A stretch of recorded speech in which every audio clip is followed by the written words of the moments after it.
Number one, put God first. Put God first in everything you do. Everything that you think you see in me, everything that I've accomplished, everything that you think I have, and I have a few things, everything that I have is by the grace of God. Understand that. It's a gift. 40 years ago, March 27th, 1975, it was 40 years ago, just this past March, I was flunking out of college. I had a 1.7 grade point average. I hope none of you can relate. I had a 1.7 grade point average. I was sitting in my mother's beauty shop. They still call it beauty shops now? What they call it now? Yeah, I was sitting in the beauty parlor. I was sitting in my mother's beauty parlor, and I'm looking in the mirror, and I see behind me this woman under the dryer. And every time she looked up, every time I looked up, she was looking at me, just looking me in the eye. And I didn't know who she was, and I said, she said, somebody give me a pen, give me a pencil. I have a prophecy. March 27, 1975, she said, boy, you are going to travel the world and speak to millions of people. Now, mind you, I was flunked out of college. I'm thinking about joining the army. I didn't know what I was going to do, and she's telling me I'm going to travel the world and speak to millions of people. Well, I have traveled the world, and I have spoke to millions of people.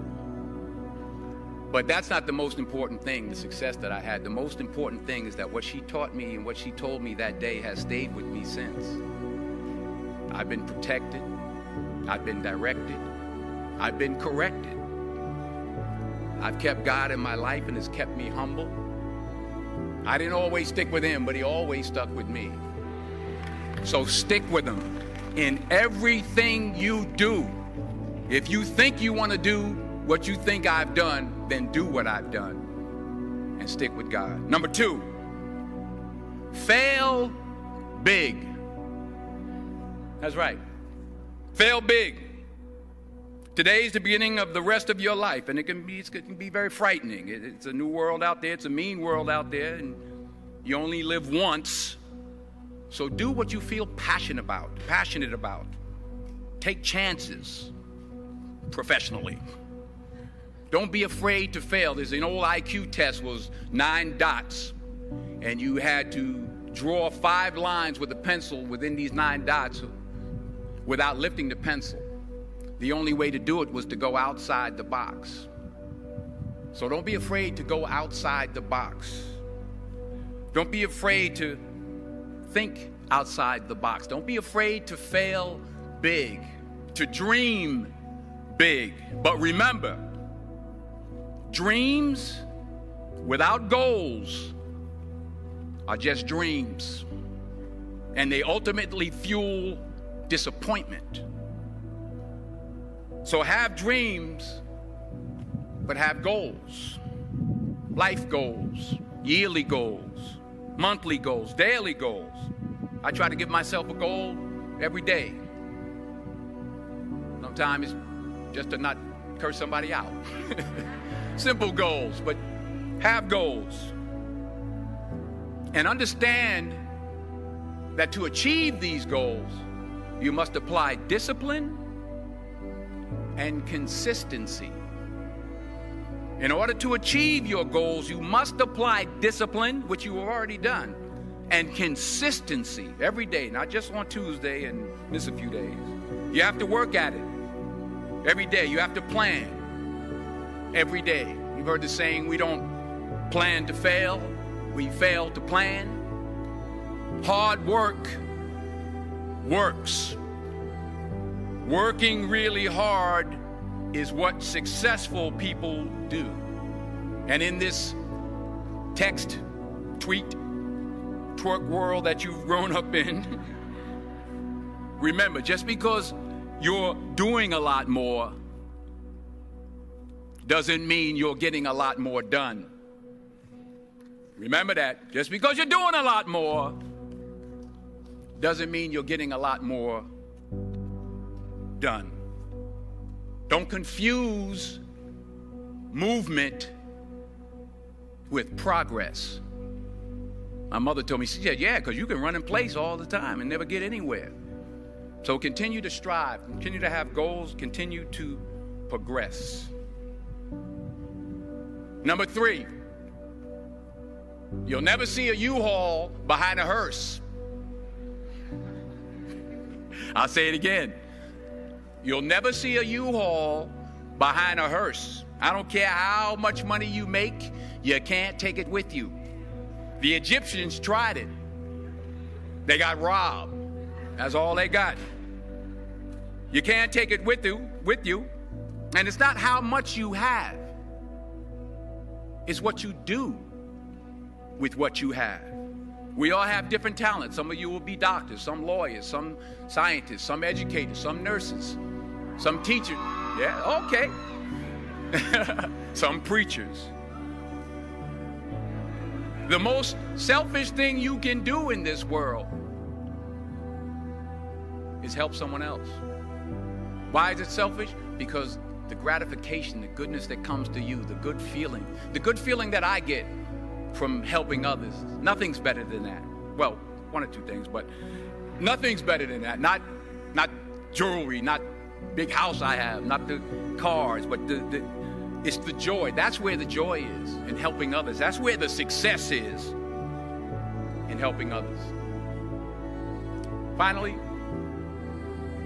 I pray that you put your slippers way under the bed tonight, so that when you wake up in the morning, you have to get on your knees to reach them. And while you're down there, say thank you for grace. Thank you for mercy. Thank you for understanding. Thank you for wisdom. Thank you for parents. Thank you for love. Thank you for kindness. Thank you for humility. Thank you for peace. Thank you for prosperity. Say thank you in advance for what's already yours. It's how I live my life. That's why I am, one of the reasons why I am today. Say thank you in advance for what is already yours. True desire in the heart for anything good is God's proof to you, sent beforehand to indicate that it's yours already. I'll say it again. True desire in the heart, that itch that you have, whatever it is you want to do, that thing that you want to do to help others and to grow and to make money, that desire, that itch, that's God's proof to you, sent beforehand already to indicate that it's yours. And anything you want good, you can have. So claim it. Work hard to get it. When you get it, reach back. Pull someone else up. Each one, teach one. Don't just aspire to make a living. Aspire to make a difference. Every failed experiment is one step closer to success. You've got to take risks, and I'm sure you've probably heard that before, but I want to talk to you about why that's so important. I got 3 reasons, and you can pick up your iPhones. First, you will fail at some point in your life. Accept it. You will lose. You will embarrass yourself. You will suck at something. There's no doubt about it.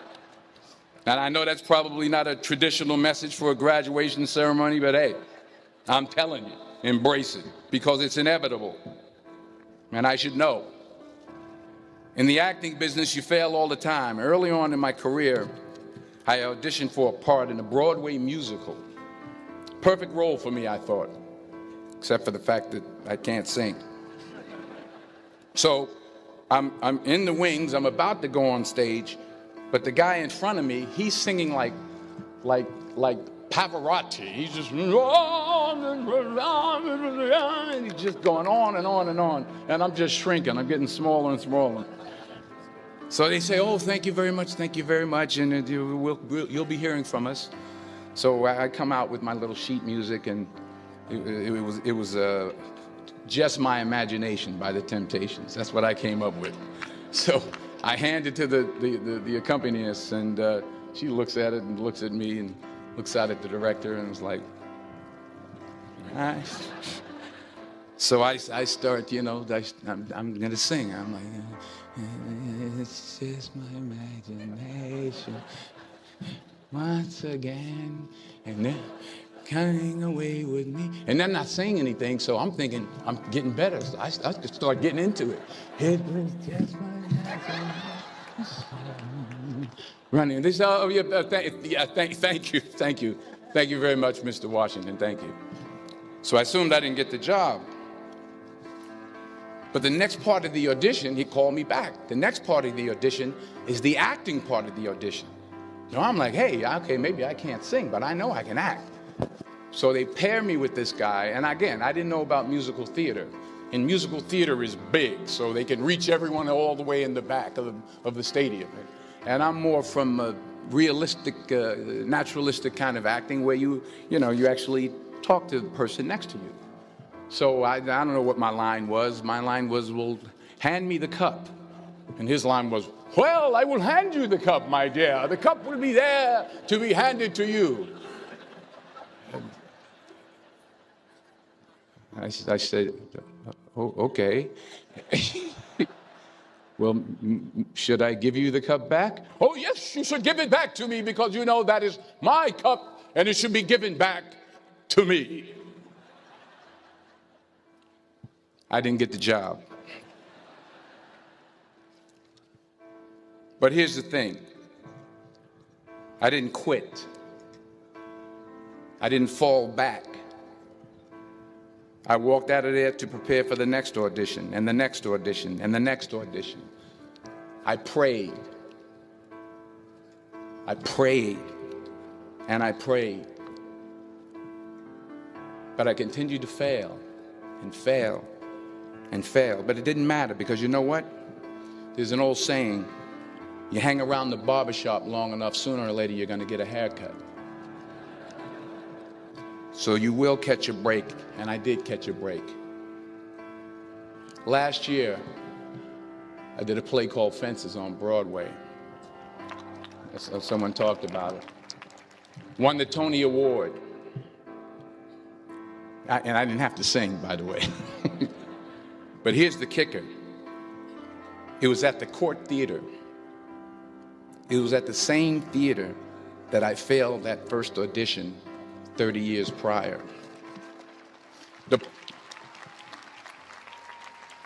The point is, and I'll pick up the pace, the point is every graduate here today has the training and the talent to succeed. But do you have the guts to fail? Here's my second point about failure. If you don't fail, you're not even trying. I'll say it again. If you don't fail, you're not even trying. My wife told me this great expression. To get something you never had, you have to do something you never did. Les Brown's a motivational speaker. He made an analogy about this. He says, imagine you're on your deathbed, and standing around your deathbed are the ghosts representing your unfulfilled potential. The ghost of the ideas you never acted on. The ghost of the talents you didn't use. And they're standing around your bed, angry, disappointed, and upset. They say, we came to you because you could have brought us to life, they say. And now we have to go to the grave together. So I ask you today, how many ghosts are going to be around your bed when your time comes? You've invested a lot in your education, and people have invested in you. And let me tell you, the world needs your talents. Man, does it ever. I just got back from Africa like 2 days ago, so if I'm rambling on, it's because I'm jet lagged. I just got back from South Africa. It's a beautiful country, but there are places there with terrible poverty that need help. And Africa is just the tip of the iceberg. The Middle East needs your help. Japan needs your help. Alabama needs your help. Tennessee needs your help. Louisiana needs your help. Philadelphia needs your help. The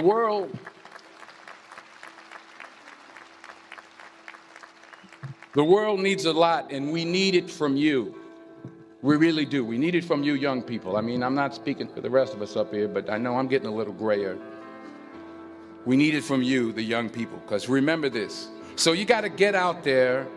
You got to give it everything you got, whether it's your time, your talent, your prayers, or your treasures. Because remember this, you will never see a U-Haul behind a hearse.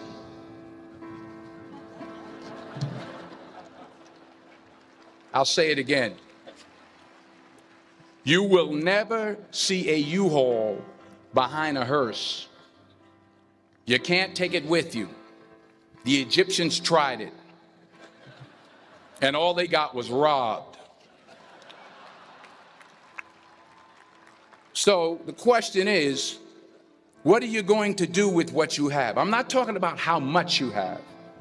Some of you are business majors, some of you are theologians, nurses, sociologists. Some of you have money, some of you have patience, some of you have kindness, some of you have love. Some of you have the gift of long suffering, whatever it is, whatever your gift is. What are you going to do with what you have? All right, now here's my last point about failure. Sometimes it's the best way to figure out where you're going. Your life will never be a straight path. I began at Fordham University as a pre-med student. I took a course called cardiac morphogenesis. I still can't say it. Cardiac morphogenesis. I couldn't read it. I couldn't say it. I sure couldn't pass it. So then I decided to go into pre-law, then journalism. And with no academic focus, my grades took off in their own direction. Yeah, down. I was a 1.8 GPA one semester, and the university very politely suggested that it might be better to take some time off. I was 20 years old. I was at my lowest point. And then one day, and I remember the exact day, March 27th, 1975, I was helping my mother in her beauty shop. My mother owned a beauty shop up in Mount Vernon. And there was this older woman who was considered one of the elders in the town. And I didn't know her personally, but I was looking in the mirror, and every time I looked at the mirror, I could see her behind me, and she was staring at me. She just kept looking at me. Every time I looked at her, she kept giving me these strange looks. So she finally took the dryer off her head and she said something I'll never forget. First of all, she said, "Somebody give me a piece of paper. Give me a piece of paper."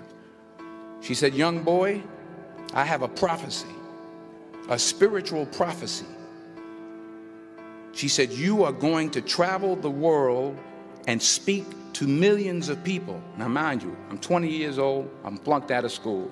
In fact, like a wise ass, I'm thinking to myself, maybe she's got something in that crystal ball about me getting back into school next fall. But maybe she was on to something, because later that summer, while working as a counselor at the YMCA camp in Connecticut, we put on a talent show for the campers. And after the show, another counselor came up to me and asked, "Have you ever thought about acting? You're good at that." So when I got back to Fordham that fall, I got in and I changed my major once again for the last time. And in the years that followed, just as that woman prophesied, I have traveled the world and I have spoken to millions of people through my movies. Millions who up till this day couldn't see me, who up till this day I couldn't see while I was talking to them, and they couldn't see me. They could only see the movie. They couldn't see the real me.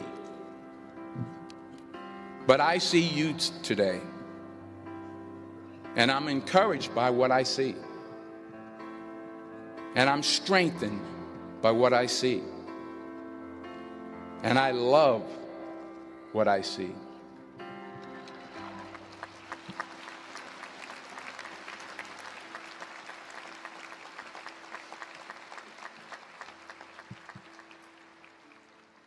One more page, and I'll shut up. Let me conclude with this one final point, and actually the president kind of brought it up. It has to do with the movie Philadelphia. She stole my material. Many years ago, I did this movie called Philadelphia. We filmed some of the scenes right here on campus. Philadelphia came out in 1993. Most of you were probably still in diapers. Some of the professors, too. But that cracked me up. But it was a good movie. Rent it on Netflix. It's a good movie. Rent it. I get 23 cents every time you rent it, please. Rent it. True. Parents up there, rent it. Netflix, please. Tell your friends too. It's about a man played by Tom Hanks who's fired from his law firm because he has AIDS. He wants to sue the firm, but no one's willing to represent him until a homophobic ambulance chaser lawyer, played by yours truly, takes on the case. In a way, if you watch the movie, you'll see everything I'm talking about today. You'll see what I mean about taking risk or being willing to fail. Because taking risk is not just about going for a job. It's also about knowing what you know and what you don't know. It's about being open to people and to ideas. In the course of the film, the character I play begins to take small steps, small risks. He very, very, very slowly begins to overcome his fears. And I feel ultimately his heart becomes flooded with love. And I can't think of a better message as we send you off today.